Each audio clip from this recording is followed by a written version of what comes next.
안녕하세요. 오늘의 데일리 뉴스레터에 오신 것을 환영합니다. 1. 미국의 뻔뻔한 얼굴. 2. 한국의 뛰어난 조선 기술. 3. 절대 양보하지 마세요. 한번 진실을 알아봅시다. 얼마 전 호주에서 한국의 뒤통수를 때리는 소식이 들려왔습니다. 미국이 한국에 허가해주지 않고 있는 핵 잠수함 건조를 호주에는 승인해 준 것인데요. 지난 9일 미국이 호주의 핵 추진 잠수함 구매를 승낙했다고 발표했습니다. 로이터 통신의 보도에 따르면 호주는 2030년까지 미국에서 건조되는 버지니아급 핵 추진 잠수함 3척을 구매하고 2척을 추가로 구매할 수 있는 옵션을 가지게 되었다고 합니다. 한국 해군이 그토록 간절히 바래왔었던 핵 추진 잠수함을 한국에는 절대 허가해주지 않더니 호주에는 5척이나 구매할 수 있도록 허가를 내주었다는 소식에 미국의 강한 배신감을 느껴야 했었는데요. 심지어 한국은 미국에서 팔아주지 않고 그저 원자력 사용 제한을 풀어주기만 한다면 당장 핵 추진 잠수함을 건조할 수 있는 기술력을 가지고 있기에 더욱 아쉬움을 느껴야 했었으나 게다가 지난 16일 미 국무부 부차관보인 앤서니 와이어가 한국과는 핵 추진 잠수함 기술 공유할 계획이 없다고 재차 강조하며 더 큰 배신감을 느끼게 만들었습니다. 같은 동맹이지만 호주와 달리 한국은 안 된다고 선을 그어버린 것이죠. 하지만 너희만 안 된다고 하면 참지 못하는 게 한국인들이죠. 얼마 전 핵 추진 잠수함급 작전 능력과 현존하는 재래식 잠수함 중 최고의 성능을 갖추게 될 하이브리드 잠수함의 본격적인 건조가 시작되었다는 소식이 들려왔습니다. 바로 도산 안창호함의 뒤를 이어 대한민국의 바다를 지킬 차세대 잠수함 장보고 3배치 2인데요. 지난 30일 장보고 3배치 2선도함의 기공식이 거제도에 위치한 대우조선소에서 열렸습니다. 장보고 3, 4억은 3,000톤 급 중형 잠수함 9척을 건조하는 사업으로 배치 이후로는 이미 실전 배치된 도산 안창호함을 포함한 3척이 실전 배치를 앞두고 있으며 이보다 한층 더 발전된 형태인 배치 2급 잠수함 2척의 본격적인 건조가 시작된 것입니다. 선도함은 2026년 해군에 인도될 예정이며 착공에 들어간 2호함 역시 2028년 인도될 예정입니다. 도산 안창호함보다 배수량이 600톤이나 늘어 수중 배수량 4,000톤급 잠수함이 된 장보고 3배치 1은 현존하는 디젤 잠수함 중 작전 능력이 가장 우수한 것으로 평가받고 있는데요. 앞서 실전 배치된 도산 안창호함보다 전투 및 소나 체계 성능을 획기적으로 개선해 적 잠수함 탐지 및 교전 능력이 향상되었고 기존 6기가 탑재되어 있었던 수직 발사대도 4기가 늘어나 총 10대의 SLBM 발사대를 갖추게 되었습니다. 가장 주목해야 하는 부분은 국내 잠수함 중에선 최초, 중대형급 잠수함 중에서는 세계에서 2번째로 리튬 전지가 탑재된다는 것입니다. 현재 배치된 도산 안창호급 잠수함에는 한국 특수전지 KSB에서 생산하는 납축전지를 탑재하고 있는데요. 납축전지는 낮은 제조 원가로 가격 경쟁력이 우수하나 충전 과정에서 수소가스가 발생하여 폭발 위험성이 있으며 다양한 부속 설비들을 필요로 한다는 문제점이 있습니다. 협소한 잠수함 공간에 추가적인 설비가 들어간다는 건 그만큼 무장량과 연료 탑재량이 줄어든다는 걸 의미하죠. 하지만 리튬 전지는 납축전지에 비해 작동 전압과 에너지 용량이 우수하며 충방전 과정에서 가스가 발생하지 않아 부속 설비들을 제거해 공간을 더 많이 확보할 수 있습니다.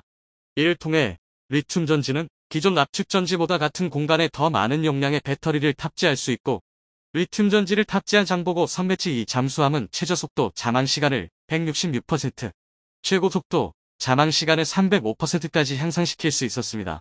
또한 충반 전효율도 50%이며 수명이 2000사이클인 납축전지에 비해 97%로 100%에 가까운 높은 충방 전효율과 4000사이클로 2배에 달하는 수명을 가지고 있어 잠수함의 운용 및 유지 보수에 있어서도 매우 유리한 이점을 가지고 있습니다. 이를 통해 새롭게 건조되는 배치 2 잠수함은 기존 재래식 잠수함의 한계를 뛰어넘는 은밀성과 잠안 성능을 확보할 수 있을 것으로 기대받고 있습니다. 잠수함에 탑재될 잠수함용 리튬 전지 체계는 리튬 전지에 있어서는 최고의 기술력을 가진 국내 기술로 제작되었는데요. 체계 개발을 맡은 하나디펜스는 국내에서 리튬 전지 관련 최고의 기술력을 가지고 있는 삼성 SDI의 리튬이온 셀 192개를 직접 구성한 리튬 전지 모듈을 개발하였으며 장보고 3배치 2 잠수함에는 총 140개의 모듈로 구성되는 11.2MWh 용량의 리튬 전지 그룹 2개가 탑재될 예정입니다. 그런데 이러한 군용 장비의 높은 출력보다 중요한 부분이 있으니 바로 안정성입니다. 아무리 평시 작전에서 높은 효율성을 보여준다 하더라도 교전 시 작은 충격의 폭발을 벌인다면 군용으로 쓸 수 있는 장비라고 할 수 없죠. 특히 리튬은 물에 닿으면 폭발하는 성질을 가진 금속으로 한번 불이 붙게 될 경우 쉽게 끌 수 없는 성질을 가지고 있습니다. 전기차의 화재 사고를 진압하기 어려운 이유 중 하나이죠. 무게 안정성을 위해 잠수함 하부에 배치되는 리튬 전지는 선체에 파손이 발생할 경우 곧바로 해수에 노출될 가능성이 높습니다. 그렇게 될 경우 리튬 전지에서 수소가스가 발생하면서 연쇄적인 폭발로 이어져 잠수함이 곧바로 침몰해 버릴 수도 있죠. 이러한 사태를 막기 위해 잠수함에 탑재되는 리튬 전지는 절연 성능을 강화하고 과전화, 과전류, 고온 등에 대한 다중 안전장치를 적용하여 일반 전기차 배터리와는 차원이 다른 안정성을 갖추고 있습니다. 또한 리튬 전지 모듈은 외부의 화염으로부터 보호할 수 있도록 전체를 둘러싸 밀봉시키는 압력 용기 구조로 설계되었는데요. 모듈을 둘러싸는 소재는 열전도 및 열팽창률, 기열 성능이 높은 스테인리스 강선체 계열의 소재로 제작되어 1400도씨의 온도까지 내부를 보호할 수 있습니다. 이처럼 안전장치들이 마련되어 있지만 과연 실전에서도 제대로 작동할지는 확인해보아야 알 수 있을 텐데요. 그것을 확인하기 위해 하나디펜스에서는 말 그대로 전지를 불에 태우고 물에 담궈보았습니다. 이는 세계 최초로 이루어진 잠수함 전지에 대한 성능 입증 테스트였는데요. 하나디펜스에서는 전지를 794VD-16 전압으로 95%까지 충전하고 연소안전 시험평가를 실시했습니다. 800도씨, 1100도씨의 화염에서 2분간 가열하였지만 시험 후 모듈의 파손은 확인되지 않았고 모듈 구조물 속 전지도 전혀 손상되지 않고 초기 전압인 794VD-16 전압을 유지하고 있는 걸 확인할 수 있었습니다. 또한 염수로부터 안전한지를 확인하기 위해 작동 중인 리튬 전지팩을 말 그대로 바닷물 속에 담가 보았는데요. 고전압으로 충전된 리튬 전지팩을 바닷물보다 고농도의 염수에 침수시켰지만 화염이나 폭발 반응은 전혀 발생하지 않았고 이후 전지가 완전히 방전될 때까지 하루 동안 물속에 방치해뒀음에도 물속에서 꺼내 확인한 결과 어떤 화염이나 폭발 흔적도 발생하지 않았었습니다.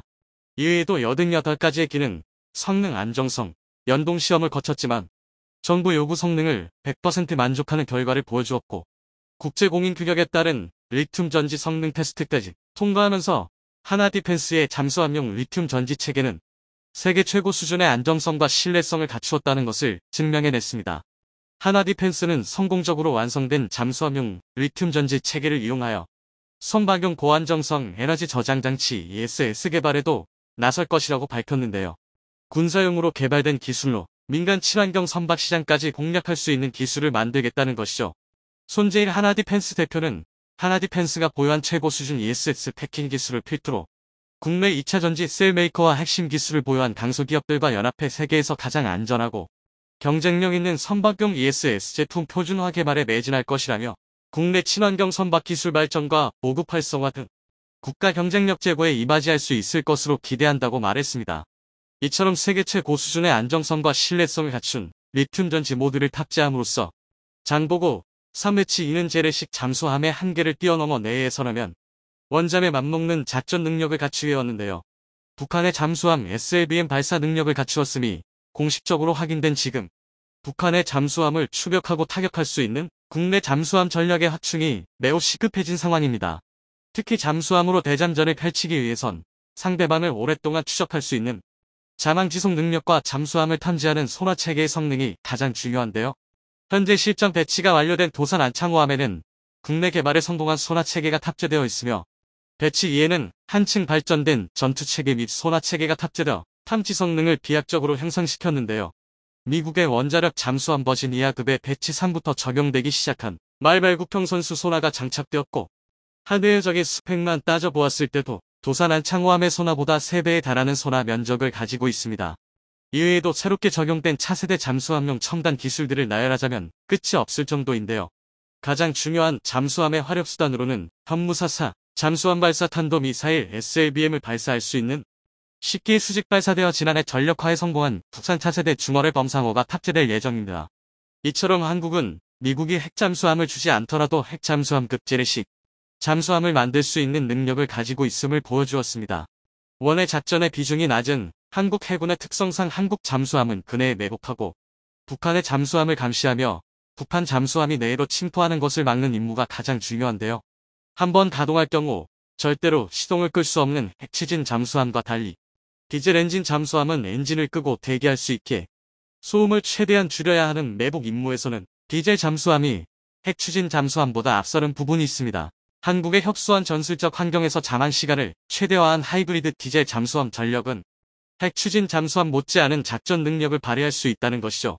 대한민국의 신무기 개발에 하나하나 태클을 거는 미국이 아니 꼽지 않을 수가 없지만 한국의 뛰어난 연구진들은 시련이 닥칠 때마다 이를 극복하고 한계를 넘어서는 성능의 무기들을 선보여왔었습니다. 최근 미 해군이 고등훈련기 후보 기종을 납품받아 신형 훈련기로 교체할 계획임이 밝혀지며 전 세계 많은 기업들이 개발에 열을 올리고 있습니다. 현재 후보 기종으로 언급되는 기체 중에는 카이와 록히드 마틴의 T-50도 있는데요. 카이와 록히드 마틴은 함재기형 FA-50 모델을 개발해 납품할 계획입니다. 그와는 별개로 카이는 KF-21 네이비 개발에 도전장을 내밀었는데요. 아직 한 번도 함재기를 설계하거나 개발해본 경험이 없는 카이의 개발 소식에 우려의 목소리가 컸으나 이번 기회를 통해 그 고민이 모두 해결될 것으로 보입니다. 카이가 이번 미 해군 훈련기 사업에 함께 도전하는 록히드 마틴사를 통해 미국의 함재기 개발 관련 기술을 이전받을 수 있게 된 것이죠. 이는 추후 KF-21 네이비를 설계하고 개발하는 데에도 많은 도움을 줄 것임이 분명하기에 그 전망이 매우 밝아졌는데요. 또한 함재기형 FA-50은 현재 개발 예정인 KF-21 네이비의 훈련기 역할도 톡톡히 해낼 것으로 기대되고 있습니다. 한편 이러한 소식에 한국을 견제하는 나라들도 속속 보이고 있습니다. 특히나 그리스의 한 군사 전문 매체는 노골적으로 그 복잡한 심경을 드러내며 화제가 되기도 했는데요. 과거 미국의 군사 전문지인 디펜스 뉴스는 미 해군이 운용 중인 구형 제트 고등훈련기 T-45C 엔진 블레이드가 원인 불명의 사유로 파손되는 현상이 발견됐으며 곧 모든 T-45C의 이륙을 금지하는 조치를 취했다는 내용의 기사를 게재했습니다. 엔진 블레이드가 파손되는 현상은 전투기 안전에 큰 위협이 될 수 있는 큰 사고인데요. 전투기가 공력적 초음속 상황에 진입하게 되면 캐노피 전방 기수 분야, 덕트의 구조상 특징으로 인해 충격파가 자주 발생하며 진동이 생길 수 있으며 그러한 진동으로 인해 볼트나 작은 구조물들이 떨어져 나갈 수도 있습니다. 그렇게 떨어져 나간 구조물들이 엔진에 흡입될 경우 엔진 블레이드를 파손시키며 파편을 만들게 되고 그 파편이 엔진 도관뿐만 아니라 유압 계통까지 망가뜨릴 수 있죠. 그렇게 되면 전투기는 활공비행마저 불가능한 상태가 되기 때문에 손쓸도리 없이 지상으로 추락할 수밖에 없습니다. 그만큼 위험한 상황에 놓여있는 T-45C의 상태에 미 해군 기관들과 파트너 업체인 롤스로이스는 고장 원인을 파악하기 위해 불철주야 노력하고 있는데요. T-45 훈련기는 1988년 도입된 이후 30년 이상 운용되고 있으며 1997년에 급파생형인 T-45C로 전량 업그레이드 됐습니다. 중간에 업그레이드 됐다고 하더라도 T-45C는 30년 넘게 운용되어 온 구형 기체이기에 그 원인을 쉽게 찾기는 어려울 것으로 예상되고 있습니다. 이에 미 해군 소속 조종사들과 비행교관들은 T-45C의 탑승을 거부하는 단체 행동을 하며 강력하게 항의하기도 했습니다. 미 해군도 더는 제트 고등훈련기 교체 사업을 미룰 수 없다고 판단하고 변화의 의지를 드러냈는데요. 2023년까지 후보 기종을 납품받아 테스트한 후 2028년부터 200여 대의 신형 훈련기로 교체할 계획임을 밝혔습니다. 이러한 계획이 밝혀지자 전 세계 많은 기업들은 개발에 박차를 가하고 있습니다. 후보 기종으로 언급되는 기체들로는 보잉과 사브의 T-7B, 카이와 록히드 마틴의 T-50, 레오나르도의 M346 등이 있는데요. 카이와 록히드 마틴은 함재기형 FA-50 모델을 개발해 납품할 계획을 세우고 있습니다. 미 해군이 차기 훈련기에 대해 실제 전투기와 최대한 비슷한 성능을 지니고 있을 것을 요구하고 있기에 함재기형 T-50을 함재기형 FA-50이라고 지칭하고 있습니다. 공군의 경우 활주로 길이에 별다른 제한을 받지 않지만 해군은 항모에서 전투기를 운용해야 하기에 활주로 길이에 제한이 있을 수밖에 없습니다. 그렇기에 고민해야 할 부분이 상대적으로 많을 수밖에 없는데요. 앞서 한국항공우주산업카이는 KF-21 네이비를 개발하겠다고 나서며 많은 이들의 기대를 받음과 동시에 우려 섞인 목소리를 듣기도 했습니다. 가장 큰 이유는 카이가 아직 한 번도 함재기를 설계하거나 개발해본 경험이 없기 때문이었죠. 설계나 개발 관련 문제 외에도 실제 시제기를 만들어서 항상 테스트를 하는 일 시 굉장한 비용과 시간을 요구하기에 그 우려는 더 컸는데요. 카이는 이번 기회를 통해 그 우려의 목소리를 잠재울 수 있게 되었는데요. 카이가 이번 미 해군 훈련기 사업에 함께 도전하는 록히드 마틴사를 통해 미국의 함재기 개발 관련 기술을 이전받을 수 있게 됐기 때문입니다.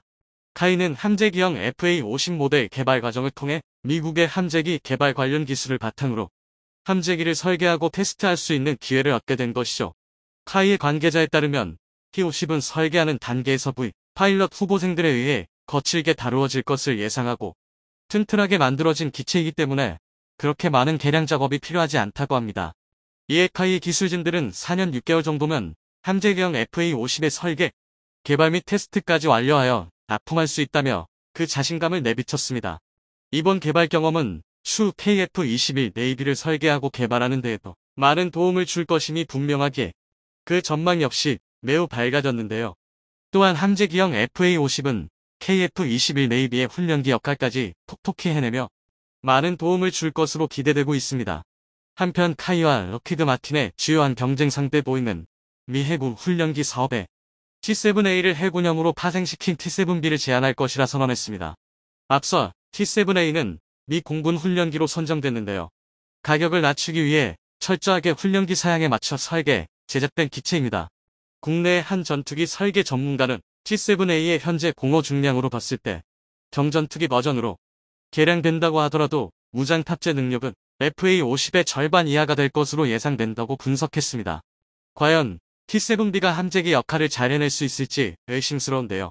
함재기는 항모 이착함 시 발생하는 충격을 견딜 수 있도록 튼튼한 기고를 갖춰야 하며 충분한 작전 행동 반경을 확보할 수 있도록 많은 연료를 탑재할 수 있는 능력 역시 기본적으로 갖고 있어야 합니다. 그렇기에 미 해군이 사용할 차기 훈련기 역할을 해내기에는 현재 T-7A의 문제점이 너무나도 두드러집니다. 그럼에도 불구하고 보잉이 강력한 경쟁 상대임을 부정할 수 없는 이유는 앞서 미 공군 훈련기 선정 시 미 정부가 정치, 경제적 이유로 요구 성능에 상당 부분 미치지 못하는 T-7A를 사업 우승자로 선정했던 전례가 있기 때문인데요. 미 해군의 의사결정은 미 공군과 독립되어 있으며 이 공군과는 다른 독자적 기준으로 사용할 기종을 선택하는 것으로 유명합니다. 또한 미 해군의 훈련기 사업은 튼튼한 기골과 넉넉한 연료 탑재력을 요구하고 있기 때문에 그 진입 장벽이 훨씬 높죠. 생산비 절감과 구조 경량화에 치중했던 T-72기 이번 사업에서는 정치, 경제적 이유로도 사업을 따내기가 힘들 것 같습니다. 반면 FA-50은 이미 그런 능력을 충분히 갖추고 있는데요. 그뿐만 아니라 폴란드 수출을 시작으로 콜롬비아, 말레이시아 등 계속해서 여러 나라로의 수출 가능성이 제기되며 규모의 경제도 발생시킬 수 있을 것으로 예상되고 있습니다. 그렇기에 이번 미 해군 훈련기 사업의 유력한 우승자로 FA-50을 꼽는 전문가들이 늘고 있습니다. 한편 이러한 소식에 한국을 견제하는 모습을 보이는 나라들이 속속 나타나고 있습니다. 최근 그리스의 군사 전문 매체 디펜스 포인트는 폴란드가 도입한 FA-50PL에 대한 기사를 통해 노골적으로 그 복잡한 심경을 드러내며 화제가 됐는데요. 그리스가 현재 보유하고 있는 F-16 기체들은 지금 바로 현대화 개량 작업을 하지 않으면 5년 내 퇴역시킬 수밖에 없을 정도로 그 상태가 좋지 않은 상황이라고 합니다. 그런 상황 속에서 뛰어난 성능을 갖춘 FA-50P를 한꺼번에 48대나 사들인 폴란드를 바라보는 심경은 복잡할 수밖에 없을 것 같습니다. FA-50PL은 현재 그리스가 보유한 154대의 구형 F-16의 버금가는 잠재력을 가지고 있으면서도 앞으로 긴 수명 주기까지 기대할 수 있는데요. 그뿐만 아니라 이사 레이더와 AIM-120 암람으로 시계외 공중전 BVR 능력까지 갖추고 있습니다. 매체는 그러한 사실을 잘 알고 있으면서도 폴란드가 FA-50을 도입한 이유는 중고 F-16을 더 이상 찾아볼 수 없었기 때문이라며 말도 안 되는 주장을 펼쳤습니다. 또한 기사 후반부에 가서는 FA-50PL은 마찬가지로 고등훈련기 겸 경전투기로 제공되고 있는 이탈리아 M346과 직접적인 경쟁 구도에 놓여 있다며 FA-50PL과 이탈리아 훈련기 M346을 같은 체급으로 다루어 보려는 무리한 분석까지 마다하지 않았는데요. 훈련기 사양에 충실하게 만들어진 M346과 처음부터 전투기로 쓰일 것을 예상하고 설계된 FA-50PL 사이에는 상당한 차이가 있을 수밖에 없습니다. 그럼에도 매체는 무리하게 두 기체를 비교하며 현재 그리스가 사용하고 있는 M346을 돋보이게 하려는 의도로 편파적인 정보를 전달했습니다. FA-50PL의 개량 내용에 대해 너무 한정적인 정보만 제공하며 마치 M346이 FA-50보다 위에 있는 것처럼 이야기했죠. 그러나 사실은 이사 레이더와 중거리 공대공 미사일 AIM-120C가 통합된 FA-50PL에 비해 M346은 시계외 공중전 BVR 능력이 확연하게 떨어집니다. 또한 과거 폴란드는 M346에 대해 기본적으로 천음속 기체이기 때문에 공격기나 전투기로 부적합하다고 그 문제점을 지적하기도 했죠. FA-50PL은 KF-21 보라매를 개발하며 습득한 최첨단 기술들이 적용되어 있기에 경전투기로서는 최고의 성능을 지니고 있습니다. 누구보다도 급한 상황에서 UAE 왕세자가 생각난 곳은 바로 한국이었습니다. 그런데 아랍에미리트는 왜 미국의 압박을 받고 있는 것일까요? 한국의 도움을 요청하게 된 이유를 따지게 되면 많은 궁금증들이 생길 수밖에 없습니다. 사실 아랍에미리트는 친미 국가라 불릴 수 있는 대표적인 국가입니다. 특히 이란이라는 공통의 적을 두고 있는 입장이기 때문에 미국과 아랍에미리트는 경제는 물론 외교적으로도 긴밀한 위치에 놓여 있습니다. 더군다나 아랍에미리트의 위치가 중동 여러 지역에 접근할 수 있는 곳이기에 중동에 무슨 일이 발생할 경우 군사를 파견할 수 있는 군사 요충지입니다. 페르시아만과 오만만의 경계에 있어 항모도 둘 수 있는 곳입니다. 그렇기에 전통적으로 미국과 아랍에미리트는 긴밀한 관계를 유지해왔습니다. 특히 무기를 구입할 때 대부분 미국에서 수입해올 정도로 상부상조하는 위치였습니다. 하지만 이러한 관계가 흔들리는 사건이 발생했습니다. 바로 예멘 내전 때문인데요. 아라비아 반도 하단에 위치한 예멘에서 발생한 분쟁이 이들의 관계를 위태롭게 만들었습니다. 예멘은 한국에게 있어 생소한 국가인데요. 예멘은 커피로 유명한 국가입니다. 예멘산 커피는 복잡한 맛과 향으로 많은 애호가들에게 사랑을 받은 기호품인데요. 우리가 모카라고 부르는 커피 역시 예멘의 항구 이름에서 비롯된 것으로 알려져 있습니다. 한국과 달리 중동에선 예멘은 중요한 곳으로 평가받는데요. 바로 지정학적 위치 때문입니다. 홍해 열안에 위치해 있어 수에즈 함을 오가는 배들에게 있어 보급품을 조달할 수 있는 곳입니다. 더불어 예멘은 석유 산지이기 때문에 이곳에서 구입한 석유를 다른 곳에 판매하는 경유지 무역이 가능한 지역입니다. 자원과 지정학적 위치 때문에 예멘은 분란과 전쟁의 위기에 항상 놓여 있었는데요. 이 지역이 결정적으로 무너지기 시작한 시기가 바로 2015년부터 시작된 예멘 내전 때입니다. 지금도 이 내전은 현재 진행형으로 벌어지고 있어 많은 예멘인들이 피해를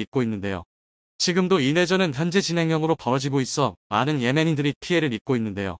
예멘의 현 정부인 하디 정부를 후티 반군이 반란을 일으켜 정권을 무너뜨린 것이 내전이 일어나게 된 결정적 계기입니다. 이로 인해 정통 정부였던 하디 정부는 산악지대로 피신하고 후티 반군이 예멘 지역을 장악하게 되었는데요. 하디 정부가 완전히 소멸된 것이 아닌 상황이라 후티 반군과 하디 정부가 각각 자신이 예멘의 합법적인 정권이라 주장하는 바람에 무려 6년이 넘는 시간 동안 전쟁이 지속되었습니다.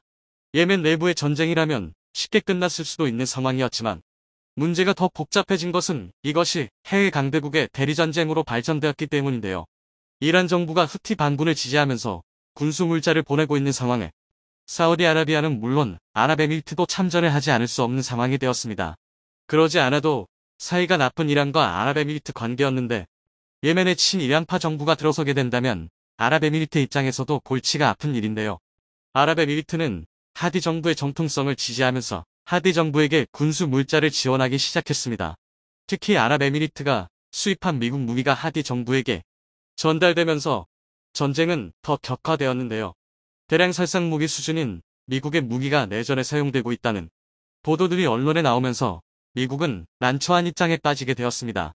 세계의 평화를 수호한다는 미국의 기치와 반대되는 일이기 때문에 미국은 결국 칼을 빼들었습니다. 조 바이든 행정부가 집권하면서 예멘 내전에 개입하는 아랍에미리트와 사우디아라비아에 무기 수출을 금지하는 명령을 내리게 되었습니다. 이로 인해 아랍에미리트는 미국과 계약된 최신 전투기는 물론 다연장 로켓 역시 받을 수 없게 되었습니다. 아랍에미리트로서는 치명적인 타격이라 할 수 있는데요. 특히 최신 기종인 F-35 스텔스 전투기를 미국으로부터 수입할 수 없게 되시 아랍에미리트에게는 문제가 되었습니다. 트럼프 정부와의 계약을 통해 수입받기로 한 무기의 금액만 230억 달러였기에 급한 불이 떨어진 셈입니다. 설상가상으로 미국의 제재에 다른 유럽 국가들도 동참했는데요. 아랍에미리트와 무기 수출 계약을 맺은 이탈리아는 미사일을 비롯한 무기 수출을 잠정 중단하기로 결정했습니다. 이탈리아의 디마이오 외무장관은 평화를 위한 메시지이며 인권에 대한 존중은 무너뜨릴 수 없는 원칙이라는 표명과 함께 아랍에미리트의 행동을 저격했습니다. 다른 국가들도 미국과 유럽의 제재 때문에 선뜻 무기 계약을 하기 어렵다는 뜻을 밝히며 발을 빼고 있었습니다. 아랍에미리트의 실권자인 무함마드 빈 자이드 알 나흐얀 왕세자는 고민에 빠졌는데요. 그런 그에게 떠오른 국가가 바로 한국이었습니다. 최근 아랍에미리트 정부가 한국산 다연장 로켓 시스템인 천무를 구매했다는 소식이 들렸습니다. 무려 9천억 원에 달하는 금액의 계약이었는데요. 천무를 개발한 하나 디펜스 역시 현지 언론의 보도에 발맞춰 아랍에미리트와의 계약이 무사히 성사되었다는 소식을 전했습니다. 한국에서 대규모의 무기 수출 계약을 맺은 것은 오랜만의 일입니다. 앞서 미국의 MSI 하이마즈 12대를 먼저 도입하여 운용하고 있었지만 동굴진지를 이용하여 게릴라 전술을 펴는 적에게 피해를 주기에는 역부족이었습니다. 하지만 한국은 연평도 포격 사건 이후로 북한군의 해안포와 장사점포 진지를 정밀 파괴할 수 있는 무기를 개발했습니다. 일명 번개 사업인데요. 번개 사업을 통해 적 갱도 진지를 파괴할 수 있는 지대지 유도 무기의 탐색 개발이 이루어졌습니다.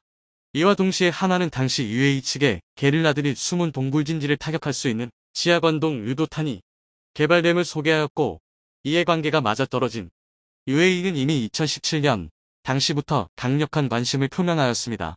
이번 거래는 아랍에미리트에서 열리는 국제방위전람회 이덱스에서 체결된 계약으로 천무 시스템은 물론이고 미사일 탄약까지 구매하기 위한 계약입니다. 하나 디펜스가 개발한 천무는 미국의 MLRS의 차세대 다연장 로켓 시스템과 많이 닮아 있어 성능 면에서도 그 우수성을 입증했는데요. 하지만 MLRS보다 성능이 우수한 이업 구동장치와 디지털 제어 장치를 탑재하고 있습니다.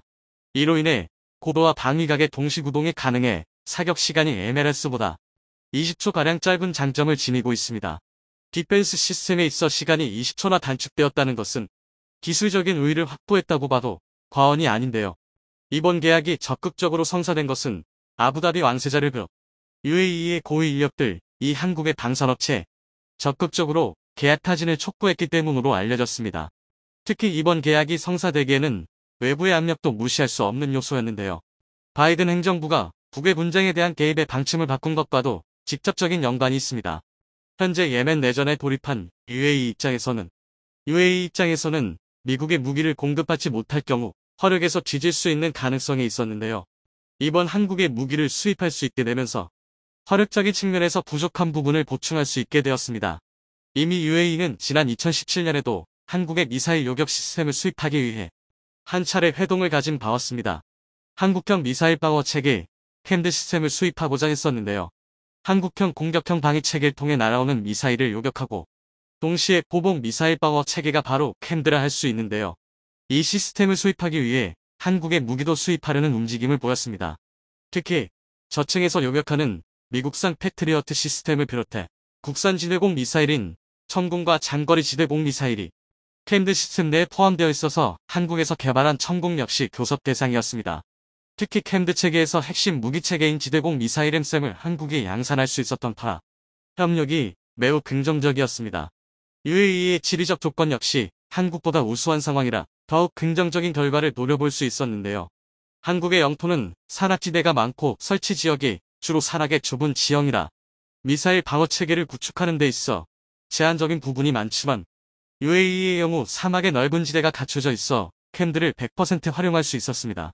다만 비용과 정치적인 문제로 인해 협상은 타결되지 못했지만 한국 정부의 적극적인 태도와 생각 이상으로 우수한 성능 때문에 아랍에미리트 입장에선 긍정적인 이미지로 남아 있었는데요. 이러한 사전 협력이 있었기 때문에 대규모 무기 계약이 체결될 수 있었습니다. 아랍에미리트는 한국에 이미 여러 가지 도움을 받은 국가인데요.